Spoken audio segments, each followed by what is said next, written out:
रिया भक्ति पवित्र कहानियां।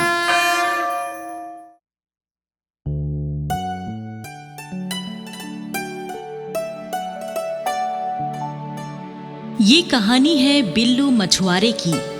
बिल्लू काफी गरीब आदमी था। उसके परिवार में उसकी पत्नी श्यामा और 10 साल की बेटी मुन्नी थी।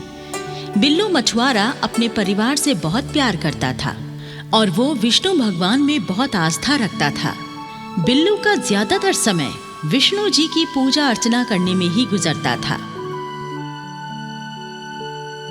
ओम जय जगदीश हरे, स्वामी जय जगदीश हरे। भक्त जनों के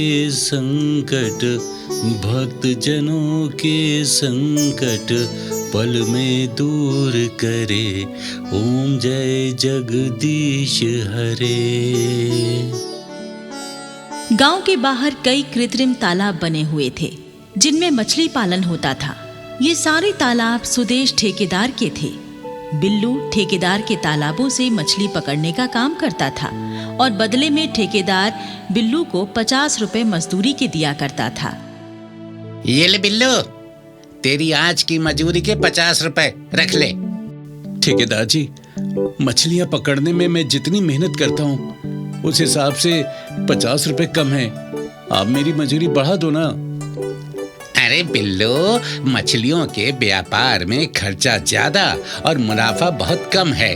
अरे कैसे बढ़ाऊं तेरी मजूरी है? बिल्लू अपनी कमाई मजदूरी से 10 रुपयों की मिठाई और फूल खरीदकर पहले मंदिर जाता था और भगवान विष्णु को मिठाई का भोग लगाता था। उसके बाद बाकी बचे पैसों से अपने घर के लिए राशन खरीद कर ले जाता। यही बिल्लू का रोज का नियम था। 40 रुपयों में घर का खर्चा बड़ी मुश्किल से होता था। इसलिए जब कभी मुन्नी किसी चीज की फरमाइश करती तो श्यामा कहती, माँ, मुझे सेब खाना है। बाबा से बोलो मुझे सेब ला कर दें। मुन्नी, तेरे बाबा सिर्फ 50 रुपए कमा पाते हैं। उनमें से भी 10 रुपए भगवान के भोग की मिठाई पर खर्च कर देते हैं। बाकी बचे 40 रुपयों में घर का गुजारा ही मुश्किल से चल पाता है। बेटी, तुझे सेब कहाँ से लाकर खिला दूं मैं? देख श्यामा, भगवान विष्णु ने हमारे भाग्य में जो लिखा है ना, वो हमें मिल रहा है। नहीं तो संसार में ऐसे भी लोग हैं जिनके पास खाने के लिए अन्न का एक दाना भी नहीं है। हमें तो भगवान को कोटि कोटि धन्यवाद देना चाहिए।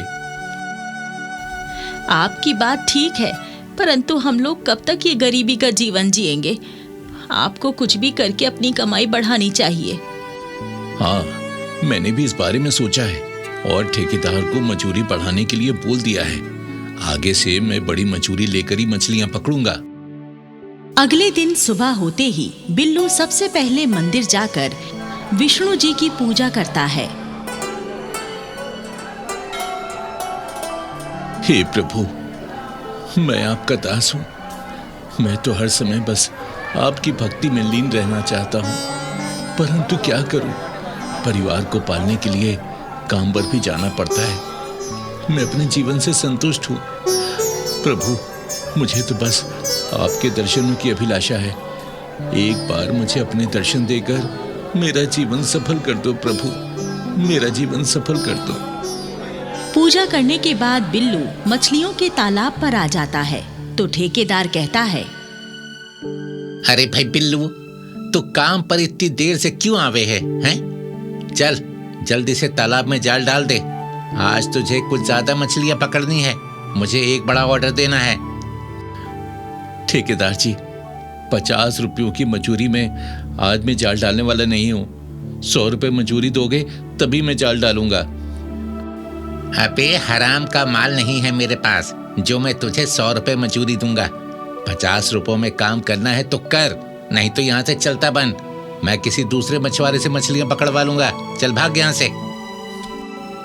तो ठीक है ठेकेदार जी, 50 रुपयों में मेरी बात नहीं बनेगी। मैं दूसरे ठेकेदार के पास मजूरी कर लूंगा। ये कहकर बिल्लू वहां से चला जाता है और दूसरे ठेकेदार के पास आकर काम मांगता है।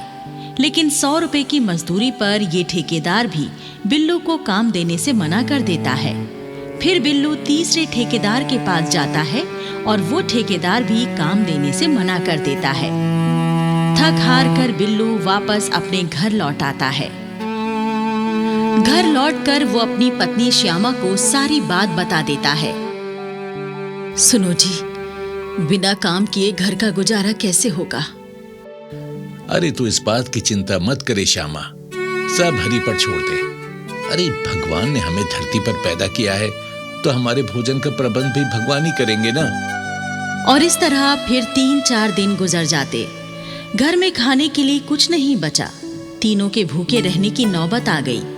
मुन्नी भूख से बेहाल हो गई और मुन्नी की तबीयत खराब हो गई। मुन्नी श्यामा से कहती है, माँ, मुझे बहुत भूख लगी है, कुछ खाने को दो। मुन्नी बिटिया, थोड़ा धीरज रख। मैं अभी किसी पड़ोसी के घर जाती हूँ और तेरे लिए खाने का कुछ इंतजाम करके लाती हूँ। श्यामा घर से बाहर चली जाती है। इधर बिल्लू मंदिर में विष्णु जी की प्रतिमा के सामने बैठा पूजा कर रहा है। हे मेरे प्रभु, क्या मेरी भक्ति में कुछ कमी रह गई जो आप मुझ पर कृपा दृष्टि नहीं डाल रहे? मेरे घर में खाने को अन्न का दाना भी नहीं। मेरी पत्नी और बेटी 2 दिन से भूखे हैं। मुझ पर दया करो प्रभु, मेरे लिए काम का प्रबंध करवा दो प्रभु। इधर श्यामा एक पड़ोसी से कुछ पैसे उधार लाकर थोड़ी दाल और चावल खरीद लाती है और खिचड़ी बनाकर मुन्नी को खिला देती है। तभी बिल्लू भी घर आ जाता है। श्यामा थोड़ी खिचड़ी बिल्लू को भी खाने के लिए देती है। बिल्लू जैसे ही खिचड़ी खाने लगता है, तभी घर के बाहर एक गरीब बूढ़ा आकर आवाज देता है, अरे अरे घर में कोई है क्या? बेटा मुझे कुछ खाने को दे दो, मैंने 4 दिनों से कुछ नहीं खाया। घर के अंदर आवाज सुनकर बिल्लू कहता है, लगता है कोई भूखा है, मैं उसे अपनी एक खिचड़ी खाने को दे देता हूँ। तुम अपनी खिचड़ी उसे खिला दोगे तो फिर तुम क्या खाओगे? तुम भी तो 2 दिन से भूखे हो। अरे श्यामा, घर पर आने वाला अतिथि भगवान स्वरूप होता है। हम भूखे अतिथि को बिना कुछ खिलाए वापस कैसे भेज सकते हैं? बिल्लू खिचड़ी लेकर बाहर जाता है और बूढ़े को खिचड़ी दे देता है। लो बाबा, ये खिचड़ी है, खा लो। बिल्लू अपनी गरीबी और काम छूटने की सारी कहानी बूढ़े को बता देता है। बूढ़ा कहता है, बेटा, जिस प्रकार आज तूने मुझ भूखे का पेट भरा है, भगवान सदा तेरे घर को धन्य धान से भरा रखे। बेटा, विष्णु जी पर भरोसा रखो, वो जरूर तुम पर कृपा करेंगे। तुम ऐसा करो, नदी पर चले जाओ और नदी से मछलियां पकड़कर बाजार में बेचो। भगवान की कृपा से तुम्हारी रोजी रोटी का अच्छा प्रबंध तो हो ही जाएगा। ये कहकर बूढ़ा वहां से चला जाता है। इधर बैकुंठ में माँ लक्ष्मी जी विष्णु जी से कहती हैं, प्रभु, ये दरिद्र मछुआरा तो आपका परम भक्त है, फिर ये इतने कष्ट में क्यों है? आप इस भक्त का कष्ट क्यों नहीं हरते? देवी लक्ष्मी, हर कार्य का एक निर्धारित समय होता है। मेरा ये भक्त धर्मात्मा अवश्य है, परंतु इसके भाग्य में अब तक कष्ट भोगना ही लिखा था, इसलिए इसने आज तक कष्ट भोगे हैं। परंतु अब इसके दुखों को सुख में बदलने का समय आ चुका है। बिल्लू अपना छोटा जाल लेकर नदी पर आ जाता है और नदी में जाल डालता है, परंतु जाल में एक भी मछली नहीं फंसती। बिल्लू बार बार नदी में जाल डालता है, लेकिन हर बार खाली जाल ही बाहर आता है। फिर बिल्लू थक हार कर बैठ जाता है और सोचने लगता है, लगता है मेरे भाग्य में आज भी भूखा रहने ही लिखा है। तभी तो कई बार जाल डालने पर भी एक भी मछली नहीं फंसी। कोई बात नहीं, जैसी हरि की इच्छा। थोड़ी देर सुस्ताने के बाद बिल्लू फिर से नदी में जाल डालता है और इस बार एक बहुत बड़ी मछली जाल में फंस जाती है। मछली पाकर बिल्लू बहुत खुश होता है। अरे वाह, अरे वाह, भगवान की कृपा से बड़ी मूल्यवान मछली मेरे जाल में फंसी है। इसे बेचकर तो मेरे घर में 10 दिन का राशन आ जाएगा। हाँ।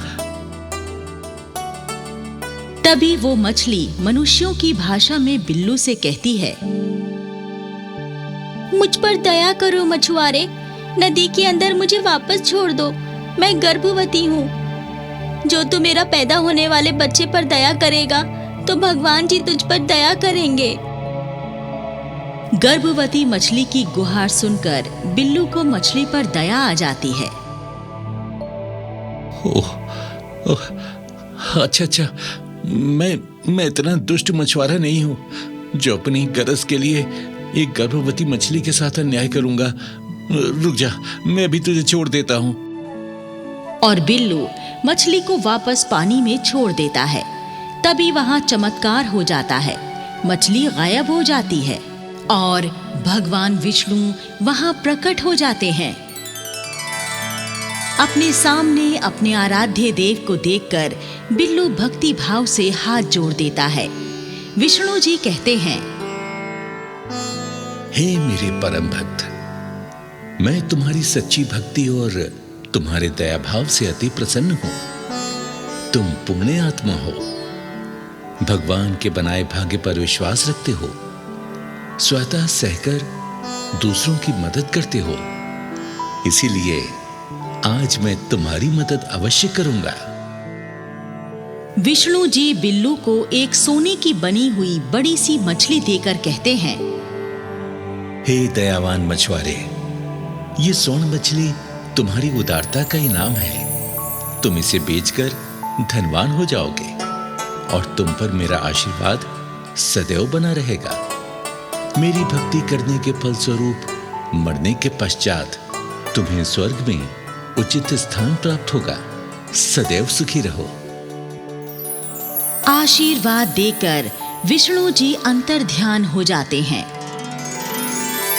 बिल्लू मछुआरा सोने की मछली को बेचकर काफी धनवान हो जाता है और कई सारे मछली के तालाब खरीदकर अपना खुद का मछली का व्यापार शुरू कर देता है।